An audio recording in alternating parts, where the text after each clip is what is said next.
Hey folks, Real Honesty with John Ritlin. I'm John Ritlin. This is the third part of my Top 100 Least Favorite Horror Movies series, also known as the Top 100 Worst. And no, I'm not going to cover every single worst movie, There are plenty of straight to Netflix horror movies, plenty of straight to Hulu ones, plenty of ones that barely make any streaming services. There's some on Shudder that were absolutely crap. But Shudder is a great service, by the way. I know I've plugged them before, but Shudder is a great service, and there are plenty of horror movies that I'm going to miss on this. There are plenty of horror movies that are so low rent, like After School, Massacre, which was absolutely crap. I saw it on Hulu, and it was like if you took the idea of, like, say, a 70s, maybe early 80s schlock movie, put it in 2015, I think it was 2014, 2015, and didn't change much of anything about it and left about the same budget you would get in a 70s or 80s movie. It was really, really bad. Now, that one's an honorable mention. That one's actually not even on here. But it was really, really, really bad. But at the same time, that movie seemed to be kind of in on its own joke and kind of mocking the horror movie stuff. So that's something like an example of a movie that probably could have been on here but wasn't. Because I'm saving it for from 78 on, and I'll probably do about 10 movies each one here. And then as I get closer to the top 20, the rants may get a little more biting. But anyway, without further ado, here we go. Number 78, Attack the Block. I don't care if this actually qualifies as a full-on horror movie. It does have John Boyega, I believe that's how you say his name. It's Finn from, episode 7. So it was cool to see him in this, and of course, you had one of the cast members from Shaun of the Dead and everything. This had to do with, like, some British street thugs. And I forget exactly what city in Britain this took place in. I mean, sorry, I don't really remember. I didn't commit that shit to memory, but one, I think it's a cultural thing also. I didn't understand a goddamn thing they were saying. I had the captions on, I didn't. I don't understand a lot of British slang. I just don't. Maybe that might have been part of what colored my opinion on this. And I got some friends in Britain sometimes on Twitter that'll sometimes, use slang like that. And I'm like, dude, you gotta remember, like, American here. I try not to use too much slang that you won't understand. And then they explain it, and then I understand it. But just watching Attack the Block, you got this, these kids or teens and stuff like that, and these weird alien creatures with glowing eyes start attacking people, and they got to fight back, and it's just not good. It's not scary. The special effects are silly, which could have been part of the budget, but it just wasn't good. It just was not good at all. It's like, it wasn't scary. I mean, again, it's just, and the dialogue and the fact that, like, the storyline just wasn't very interesting. I managed to actually watch the whole thing. The first time I did not watch the whole thing. I actually did watch the whole thing when it was on Netflix. It was on Netflix or Hulu at one point. And I remember thinking I probably would have made the better decision to not watch this again. It was bad. I didn't get the appeal. But again, I can see why maybe people in Britain might have liked it. And maybe surrounding areas, why they might have liked it. Maybe people there into British culture. I like some British TV and some British movies. And there are plenty of cool British actors. I just did not care for this. It was rubbish, to use a British term. But anyway, 77, Gone. It had Amanda Seyfried. It was a murder mystery. And I wish that this movie was gone from my existence. There isn't really a ton to say about it. It was like Amanda Seyfried trying to do a gritty movie, kind of playing off the same grit and grime that she had on her face during Jennifer's Body, which, by the way, Jennifer's Body was actually a fun movie. It wasn't a great movie, but it was fun. Gone was like during that period of movies where Amanda Seyfried did stuff like Little Red Riding Hood, which should have gotten a mention on here, but Little Red Riding Hood was just really bad and not so much horror. Yeah, Gone was just, it was a murder mystery without any real mystery to it, and any kills, any revelations just were not interesting. They just weren't, and she was not up to snuff, up to being the lead actress that you would need even in a silly movie like this. It just wasn't very good. I can't say, of course, it was worse. Obviously, it's only ranked number 77, but it was pretty damn bad. It was pretty damn bad. And I will say again, I almost put The Exorcist on here because I find The Exorcist to not be very good. But The Exorcist is more, in my opinion, overrated than it is bad. So I may actually do at one point a top 10 overrated horror movies or top 20 overrated horror movies. Which now leads me, but yeah, Gone was just really bad. It was a bleak and not very good movie. And then number 76, it's again a series, a trio of movies I'm putting up here. The Human Centipede 1 through 3. Why the hell else would I put these on here? It was like the torture porn aspect, and it was a good thing I didn't eat during any of these, or right before I watched any of these, except the third one. I did do that. I ate a pizza. That was a mistake. I didn't throw it up, but I felt like I should have. But yeah, it was... Watching these, I mean, there's an audience for them. That audience is very depraved. Sorry, this was really, just really bad. It was really, really... All those movies were really bad. They were god-awful, and the fact that even one of them got made was disturbing. But then again, the Saw franchise has, about 8 movies now? 6, 7, 8 movies? Pretty silly. Now we go number 75, Exorcist: The Beginning, kind of telling the origin stories of all this evil that happened that led to the evil in the first movie. And it just... You had like an African tribe, or you had a tribe like torturing a boy that they thought was possessed. And then right before that, the same boy gets torn apart by wolves. And just nothing really... I mean, there was nothing scary about it. Any of the scares were telegraphed. I didn't care who was possessed, who was not possessed. I didn't care if it was the devil. I didn't care if it was like, if one of those African tribal masks came to life. Might have been more interesting. Would have been the most fleshed out character in the entire movie. It was just another one where it's like it was unnecessary. Like sometimes prequels actually serve a good purpose. Except if you're the Star Wars prequels, then you serve no purpose. Because you were directed by George Lucas, or at least Phantom Menace. Seriously, George Lucas, cancer on directing. I mean, it's like after the 70s at least. But Exorcist: The Beginning, watching it, it's like, okay, if we all remembered what happened, in the beginning of the Exorcist movie, and then in the subsequent first hour where nothing happens, at least from what I remember, this leads up to stuff like that. There's nothing wrong with doing a prequel if you make it interesting and use some source material and say, hey, okay, let's create an evil and this kind of stuff, and let's, bring it to this light so we can say, hey, this is what happened.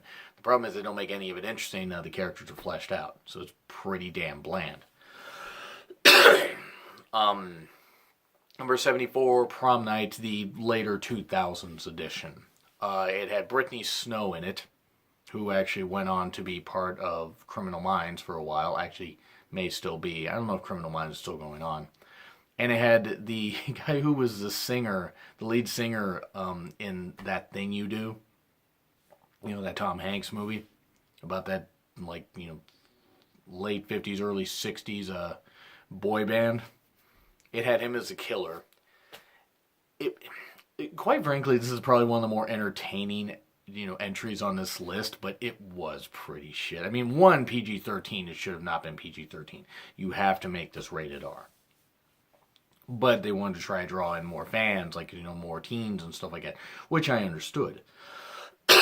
But at the same time, the movie wasn't going to be a hit whether it was PG-13 or whether it was rated R. And the whole thing of a killer, it was like a former teacher trying to get to one of his students and stuff like that. It was formulaic, but it could have worked, but it just didn't. The kills were just so obvious. Some of them were over the top. Brittany Snow, bless her heart, was not really that... She wasn't unlikable in this, but she wasn't necessarily like somebody you could root for where, I don't want to see her get killed. It's more like, I don't care if she does. And I mean the character. I don't mean the actress herself. The actress herself seems like a fine woman. But yeah, everything else is just like this bleak, depressing movie, and you had the cops like, oh wait, well, this guy escaped. How did we just find out that this guy escaped? What kind of inept police force was this? Um, yeah, it was just really bad. It was really, really bad. I mean, it's worth watching with friends to make fun of, but it does deserve its place on this list because it's a very it's very by the numbers. Which also leads to an honorable mention of Murder by the Numbers, because Murder by the Numbers was absolute shit. Just the absolute shit. But it's so irrelevant, it doesn't really deserve an actual place on this list, just an honorable mention. Number 73, The Stuff. What's the first thing you do when you see a foreign substance, a foreign white bubbly substance in the ground outside of a mine during, I believe, winter or during the cold season? You eat it. First thing you do, you don't maybe think, probably should tell my boss about this, I probably should do. No, I'm gonna eat it. And then the stuff ends up replacing ice cream. Well, the stuff ends up being some kind of, demonic alien, or even almost like a foreign substance that somehow is coming up from the earth, and it replaces ice cream, but it also rots people's brains and turns them into mindless zombies. The movie's also something about commercialization, this kind of stuff, and people relying too much on products and care in, maybe being a little too invested in material things and not their own family, as evidenced by a boy who will not eat the stuff even though his mom, dad, and brother, I believe is his brother, I don't know, he acted like a bitch, could have been his sister, all eat the stuff and want him to eat the stuff. But the thing is, once the boy finds out that the stuff is actually alive and, actually has sentience about it and has dark meaning despite its white nature, that's just dark and white. I had to say that. Okay, I didn't have to say it. But despite that, he then teams up with people and tries to go take the whole corporation down since people have been marketing the stuff and have created this evil corporation, and they find a way to burn the stuff and basically get rid of it, more or less. I don't know. It seemed like they were trying to hint at the stuff too, Electric Boogaloo, which actually would have been kind of interesting. See that? I'm kidding. It was meant to be cheesy and schlocky. The problem is the movie wasn't enough on its own joke. It tried to treat it a little too seriously. If you aren't gonna go full on camp with this, then it's not gonna work. And the stuff was pretty damn bad. And actually, it really, the characters were more or less just annoying. The boy really wasn't worth rooting for. No one was really worth rooting for in this. Number 71, Bad Kids Go to Hell. Remember the gothic girl being really pretty in this? And the whole thing of detention, and are these kids bad, and are these kids going to get punished for their sins no matter how small or big they are? Are these kids more evil than we think? Are the teachers more evil? It's not like the faculty. The faculty was much better. But the idea behind Bad Kids Go to Hell could have actually worked, but this didn't really work all that well. It didn't work well enough, and I remember doing a review years ago on Amazon when I actually had the attention span to type shit out.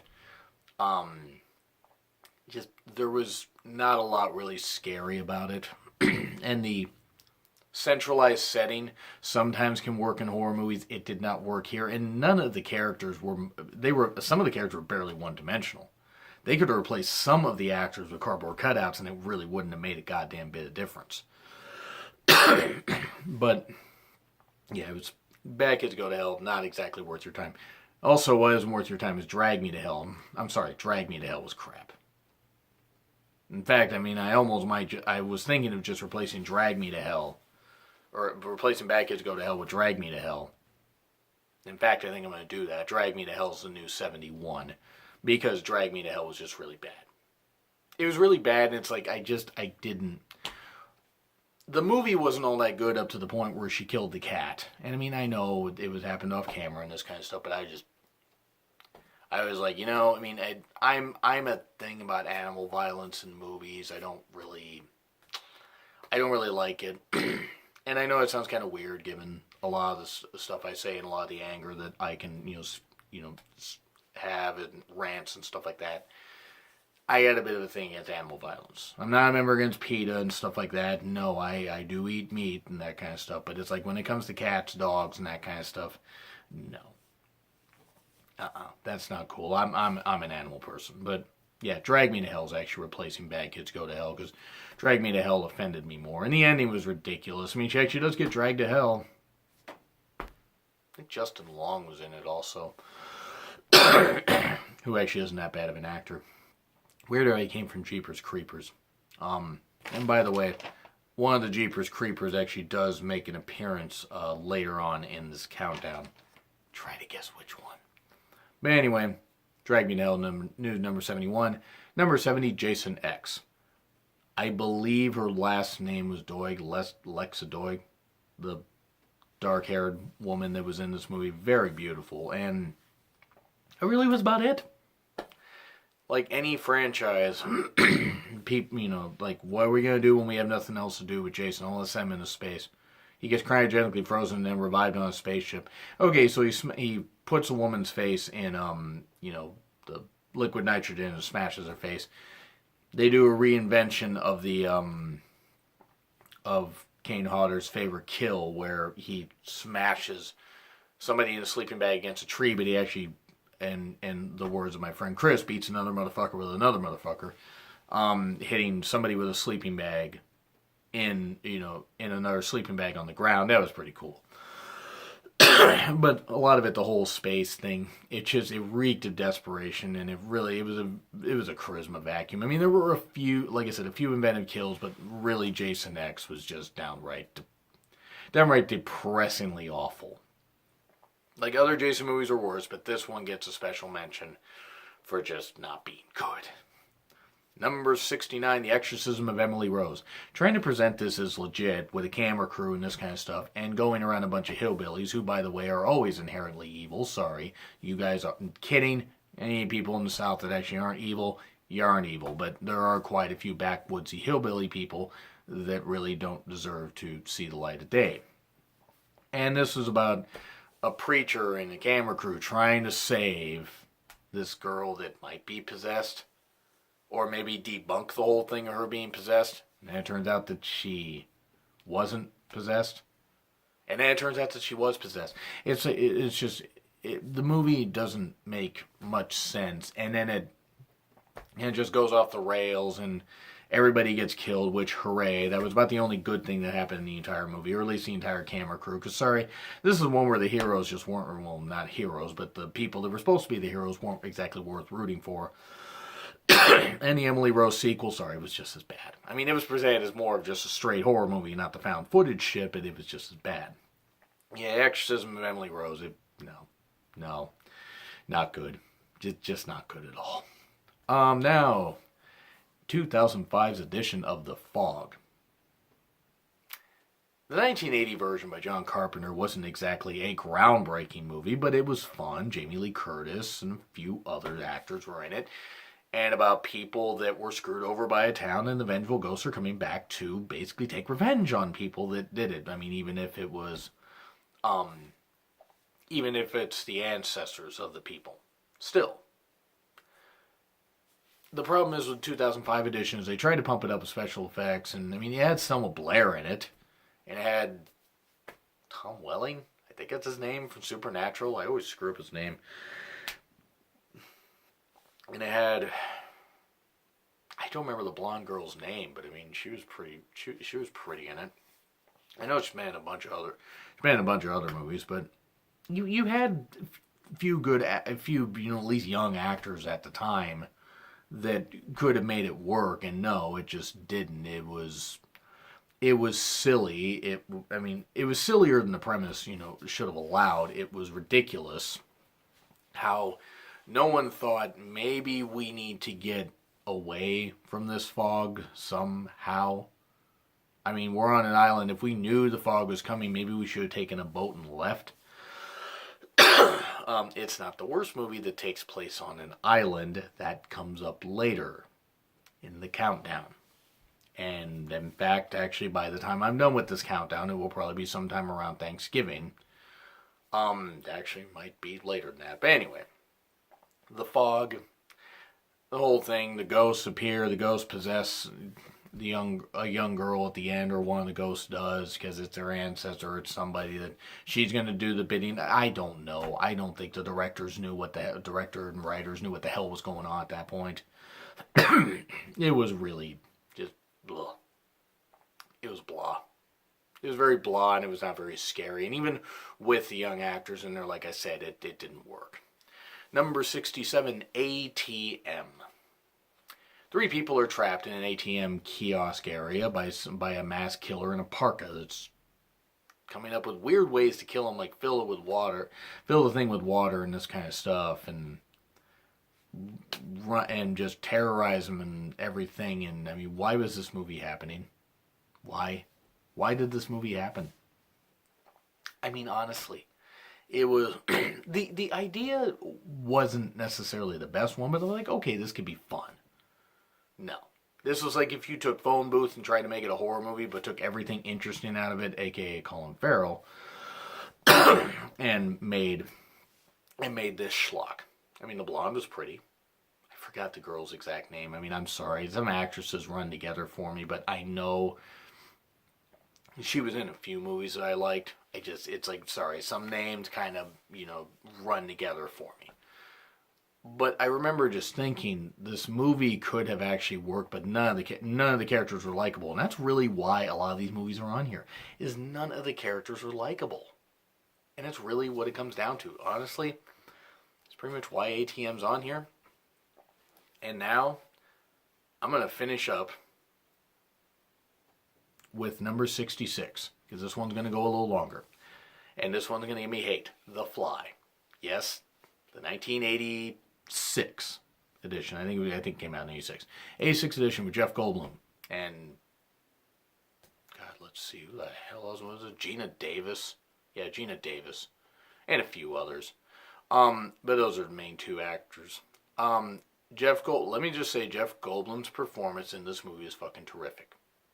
He did well. He did well with the fact that all of a sudden he was turning into a human fly, and fly-human hybrid. And did really, really well in it. Gina Davis was very unlikable in this. Sorry. This movie could have ended 20 minutes sooner. She just would have shot her damn husband in the face.